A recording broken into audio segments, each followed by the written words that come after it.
Good day, everyone. Welcome to TBC News. Our top stories. Agenda 1030 fast becoming a reality.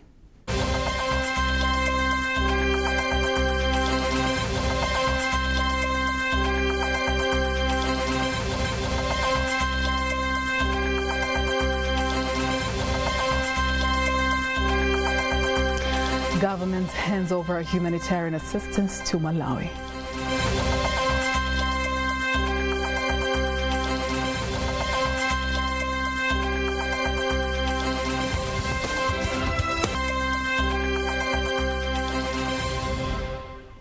Good evening, I am Faitha Ngaga. You can also follow us live via our YouTube channel, TBConline. Also get all the latest news through our Instagram, Facebook and Twitter pages at TBConline. President Dr. Samia Suluhu Hassan has reaffirmed government's commitment to increase the budget for the Ministry of Agriculture so it could contribute to the government per capita income by 10% in the year 2030. Dr. Samia was launching the block farming program under the Building Better Tomorrow project. Here's a report by Tufuatilie Makame, read by Apasia Ringo.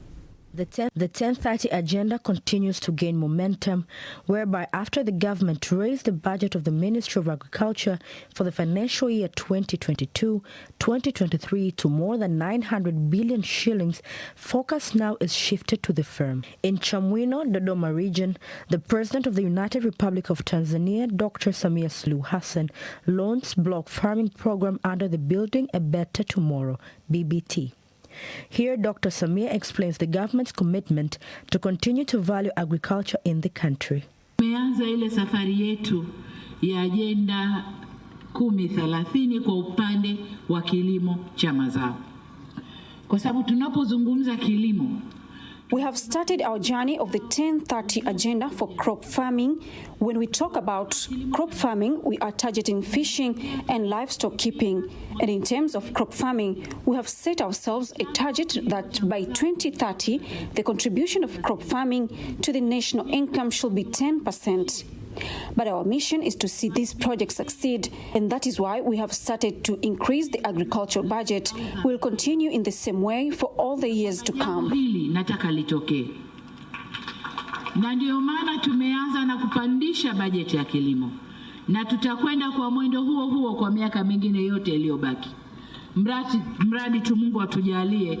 Tuvune vizuri, tuuze, tupate pesa vizuri. While experts say that this is probably the biggest agricultural reform ever to be made in the country, the Minister of Agriculture, Hussein Bashe, elaborates more about this historic project. Ulivyoniapisha kunipa wadhifa wa kuwa waziri wa kilimo, baadaye ukasema wewe hutaki kuingia katika historia ya kuwalaumu vijana wa nchi hii. When I became the Minister of Agriculture, you said you do not want to blame the youth of this country for not being self-employed. You wanted 3 million jobs in agriculture sector, and the priority is the youth and the women. These young people we send to the training will get free food and accommodation for 4 months. After that time, they will be handed over their land after a period of 6 months. Vijana unawapeleka kwenye block farm, tunawapeleka kwenye training miezi 4, watakula, watalala bure, watahudumiwa. Baada ya miezi 4 wanapelekwa shambani, wanakabidhiwa ardhi yao na watapewa subleasing title ya miaka 66, watamiliki ardhi. Also present is the Speaker of the Parliament of United Republic of Tanzania, Dr. Tulia Ackson, says for the BBT project to be sustainable, cooperation of all ministry is crucial. Dhahiri tunazungumza kuhusu kuilisha Tanzania, kuhusu kuilisha dunia. It is obvious that we are talking about Tanzania feeding the world. We wish to feed the world in food crops. Since the program will involve commercial crops, we need to invest more in industries so that Tanzania can become more successful. Tunahitaji viwanda ili biashara yetu Tanzania ikue zaidi. Kwa hivyo tunahitaji uwekezaji zaidi. Some of the political leaders who were given an opportunity to speak praised the steps taken by the government to develop agricultural sector in the country. Mheshimiwa Rais, leo tuko kwenye eneo la zabibu na Honorable President, grape crop farming is a strategic crop for the Dodoma region, which is only available in this area for Tanzania and East Africa in general. Patikana Dodoma tu. kwa Tanzania, lakini na Afrika Mashariki hakuna eneo jingine. Leo tunakuja kushuhudia jambo lingine jema ambalo ni BBT. Today we have come to witness another progress in the government, which is the program of Build a Better Tomorrow. Honorable President, during this period, the government will create employment and boost the economy of Tanzania. We will also be sure of food production in our country and neighboring countries. Apart from the launch, President Dr. Samia witnessed the signing of 22 contracts for irrigation schemes between the National Irrigation Commission and contractors worth more than 146 billion shillings. The first phase of the BBT project involved the regions of Dodoma, Kigoma, Kagera, and Mbeya, with a total of 812 youths expected to benefit. Now, to discuss more on this ambitious project, we are joined by a political and economic analyst, Sinza Godigodi. Mr. Godigodi, welcome. Thank you. So, how is this project going to change the lives of the Tanzanians? Oh, thank you. Permit me to first echo the words of the 44th President of the United States, Barack Obama, when he visited Kenya in 2015. He said this: if you have a team of 11 good players, and when it comes to a match, and 75% of them you don't include them, then he questioned, how do you expect to win? End quote. Tanzania is one of the countries with the youngest population. About 31% of our population is the children, and of course 44% the youth. So in totality, about 75% the youngest population in the country. Just for that number, that huge share of the population. Now the question is, how do you expect to revolutionize your economy if you don't include them in the economic activities? That is the question which Barack Obama put in 2015 to the Kenyans, that these are 75% of the population are the youth. Once they are engaged in the economic activities, there is a potential to have a huge contribution in the national GDP. The project itself, it is meant to enhance the youth to participate in the agricultural sector. You know, the youth have been hindered with a number of issues or challenges as to why they don't engage in the agricultural activities. One of them is this lack of access to land, lack of access to credit, financial services, and of course there is a negative perception about agriculture. Some of them are still thinking, have that thinking that agriculture is the thing of the retirees. So this project is going to change that? Yeah, so this project is meant also to revolutionize the mind, to change their thinking attitude that agriculture is not the thing of the old men, of the retirees. There is a huge potential. There are a number of opportunities in the agriculture once they are engaged in. So, as a larger population, the youth with a large share of our population, so once they are facilitated and they are engaged in the economic activities such as this, there is a surety that they are going to add value to the national GDP. And has a project like this ever been implemented elsewhere in the world, in Africa? In 2014, in the meeting by the heads of states and the governments for African countries held in Malabo, Equatorial Guinea, they concluded their meeting by saying that agribusiness is the only best strategy for addressing the youth unemployment.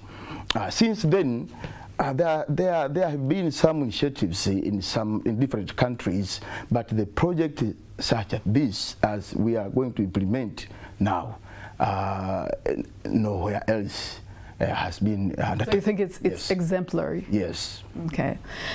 So do you think now Tanzania is on the way to becoming the food basket of Africa and eventually the world? Absolutely, yes. You know, Tanzania, we are blessed. We are graced to have an arable land, about 44 million hectares, and only 25%, which translates to 11 hectares, which is currently being used for farming. The rest, 75%, is not even utilized. So there is a potential. Now, as we can see that the president herself has a political will that to revolutionize agriculture. You know, if you went back a clock 2 years back, when she took office, the budget allocation for agriculture ministry, it was only 270 billion Tanzanian shillings. But now, as I'm speaking, it is over 950 million Tanzanian shillings billion, right? So you see that there is a political will by the president to revolutionize the agriculture. There is a bright future for Tanzania to be a food basket, not only for Africa, but also for the world. Now let's conclude now. How can we best implement this project in a business-oriented manner? Because also the emphasis that the president gave was that it should be beneficial. It shouldn't just be, you know, a pseudo project. So how do you think is the best way to implement this? The best way that we should implement, how? It is by making sure that we crop these cash crops, well, food crops, you know, Southern Highlands, Njombe, and of course those regions which have been as a pilot, like Dodoma, Mbeya, Kigoma, Njombe. There is a huge potential of opportunities in the agriculture, for food crops, cash crops, and of course because we are to feed our industries. Currently, we are feeding 65% of our produce as raw materials. So if we are to have a huge impact in our economy, we must produce those crops which are interlinked with the industries. Thank you very much, Mr. Godi. Thank you very much. The Tanzanian government has handed over humanitarian assistance to the government of Malawi for Cyclone Freddy victims that left 400 dead. Minister of Foreign Affairs and East African Cooperation, Dr. Stargoman Tax, handed over the humanitarian assistance on behalf of the President of Tanzania, Dr. Samia Suluhu Hassan, to Dr. Lazarus Chakwera of Malawi. The handing over ceremony was held at Lilongwe State House, attended by various leaders of Malawi and Tanzania, including the Minister of Foreign Affairs of Malawi, Nancy Tembo, and the Tanzanian ambassador in Malawi, Humphrey Polepole. Kuna maaskari au niseme wanajeshi 100 ambao ni wataalamu wengine katika. There are 100 soldiers who are medical experts, engineers, and suppliers who will help the Malawian soldiers in the exercise. Also, the president has given $1 million, 1,000 tons of flour, blankets and tents, as well as money to support the distribution of this equipment, $300. The president of Malawi has thanked the government of Tanzania for this support. Chakula ambao ni unga tani 1000, blanketi na mahema, lakini pia na pesa kwa ajili ya kusaidia usambazaji wa hivi vifaa ambavyo vimetolewa, ambayo ni $300,000. Malawian President Dr. Lazarus Chakwera thanked the President of the United Republic of Tanzania, Dr. Samia Suluhu Hassan, and the people of Tanzania for the donation. He says that the aid is a great sign of friendship and solidarity that exists between Tanzania and Malawi, and reminded that this is not the first time that Tanzania supports Malawi, as it did so also in 2015 and in 2019. In other news, Deputy Minister for Minerals Dr. Stephen Kiruswa says as the country's Industrial Development Research Organization, TIRDO, has completed its research on alternative charcoal production from coal available in the country, as well as the use of waste known as Rafiki briquettes, the two materials are environmentally friendly. The Ministry of Minerals has built two large plants for the production, one plant located in Kibaha and the other one in Songwe region. Each plant has the capacity to produce 20,000 tons of the alternative charcoal within an hour. Lulua Mohammed reports.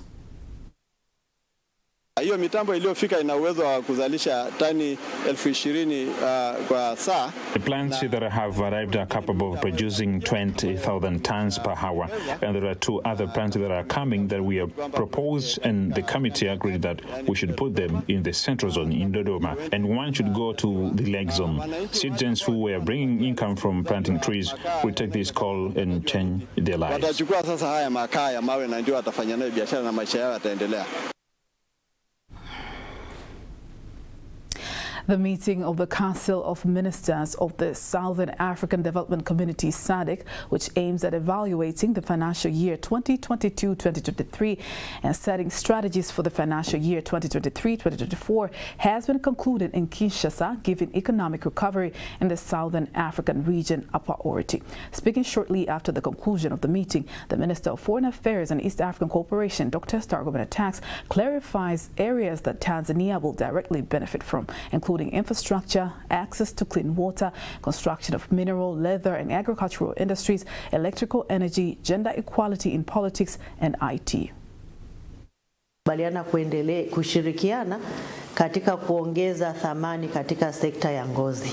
Na hapa we have agreed to continue to cooperate in adding value in the leather sector, and Tanzania has continued to benefit from the activities that take place in the sector.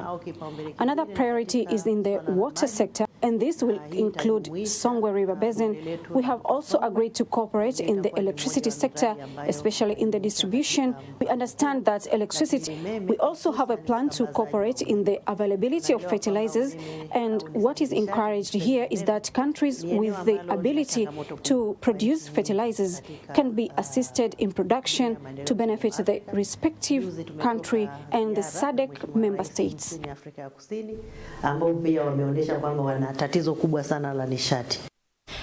The Tanzanian delegation at the meeting has been led by the Minister of Foreign Affairs and East African Cooperation, Dr. Stargomena Tax, and the Deputy Minister for Agriculture, Anthony Mavunde.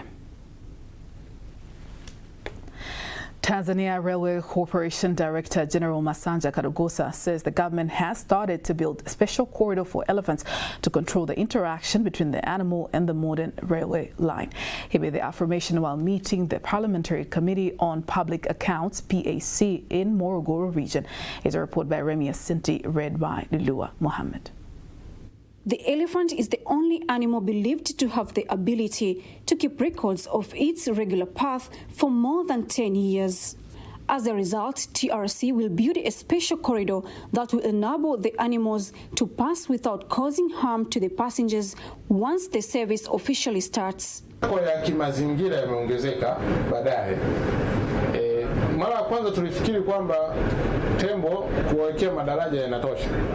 At first, we thought that setting up an environment for the elephants was enough. But after the experts came, they explained to us that we should build an elephant fencing.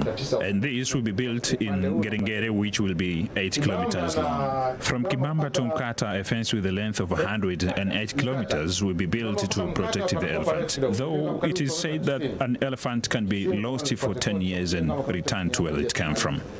Hiyo ni kwa ajili ya matakwa ya kimazingira na kuprotect kwamba tembo wanasema wanaweza kupotea miaka 10 lakini baada ya hapo watarudi tena. Yes. Huo napita. Josephat Hasunga is the Vice Chairman of the Parliamentary Standing Committee on Public Accounts, PAC. We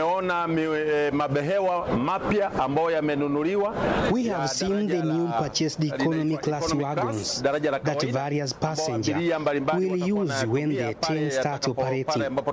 My committee has witnessed that these wagons are new and in good condition, unlike what was seen on social networks. I urge my fellow Tanzanians to see this as an opportunity because the construction of this infrastructure and the large investment made by the government of the system, where we expect more than 1,000 wagons to come to Tanzania. Na uwekezaji mkubwa uliofanywa na serikali ya awamu ya 6. Na tumeambiwa mabehewa zaidi ya 1,000 na kitu ya mizigo yanakuja, ya abiria yanakuja, vichwa vinakuja, vya kila namna. Maana yake ni fursa pekee kwa. And that item concludes local news. International news up next.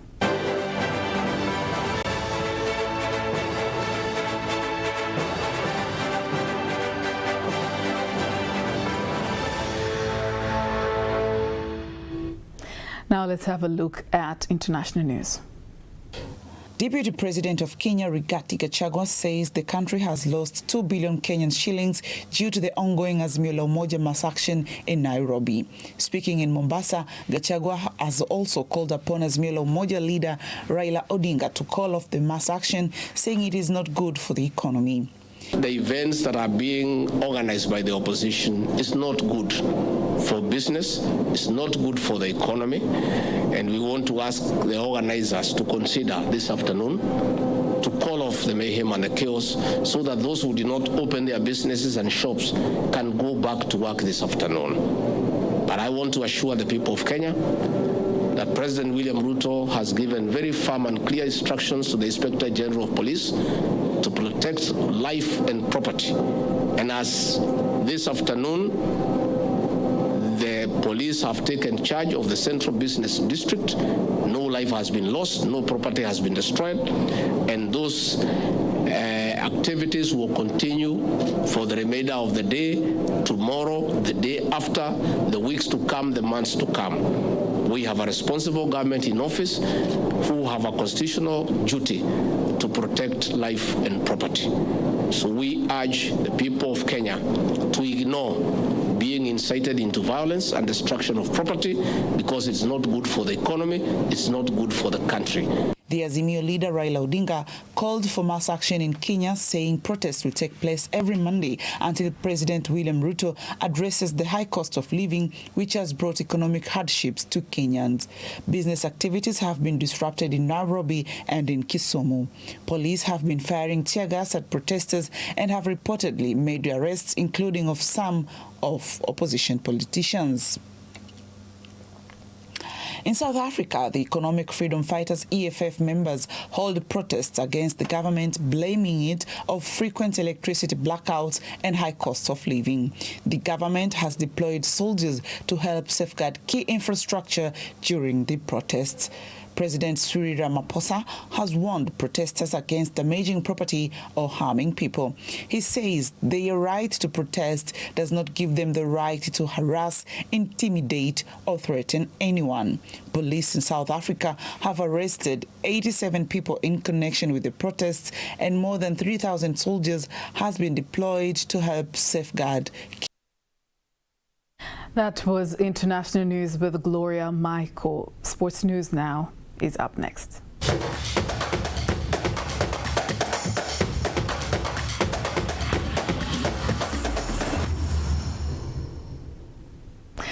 Now let's have a look at sports news with Mario Cheto. Government is set to award national team Taifa Stars 500 million shillings cash prize if it qualifies for the finals of the AFCON competition of 2024. Speaking to TBC news reporter in Dar es Salaam, the Minister of Culture, Arts and Sports, Dr. Pindi Chana, says the government has decided to pay national team Taifa Stars head coach to ensure quality performance in international matches. Kwa hiyo donge nono milioni 500 It is huge money. 500 million waits for them if we'll qualify. So the government call upon head coach and players to make sure they meet the target, because this is biggest tournament in Africa. So let us all support our national team, can make it happen, and it is our time in the international tournaments. Tanzania national team Taifa Stars has already arrived in Egypt, gearing up for their AFCON finals qualifying first game against Uganda on March 24th. Tanzania Amputee Football Federation TAF has been urged to be prepared for the upcoming Amputee Women World Cup Championship to be played late this year. Speaking with the TBC news reporter in Dar es Salaam, Amputee World Football Director George Sparkenbach says Tanzania has many talented players who can perform wonders in the World Cup competitions, and asks the federation to prepare the team before competition, something that staff President Peter Sarungi supports. Don't forget female players. This is a huge potential. If you would have for this World Cup at the end of next year a good team, oh wow. The world would look to you. There are some good teams, but not too many good teams in the world of female. But going back, have a strategic development of players. You cannot switch on. It's not like switching on the light and the players are there. It's a long time, and start very young with them. We have already started to identify some of the players. For this invitation, for this visitation of Mr. George, it will push us and other governmental departments that are involved in this, so that we can get support, but also for all of our fans and partners, so that we can make sure that till November we have a strong team for female national team. Tanzania ranks 7th in the World Amputee Football Federation. Mario Cheto, TBC News. And on that note, we are ending our news bulletin for tonight. Thank you very much for watching. I am Faida Ngaga. Good night.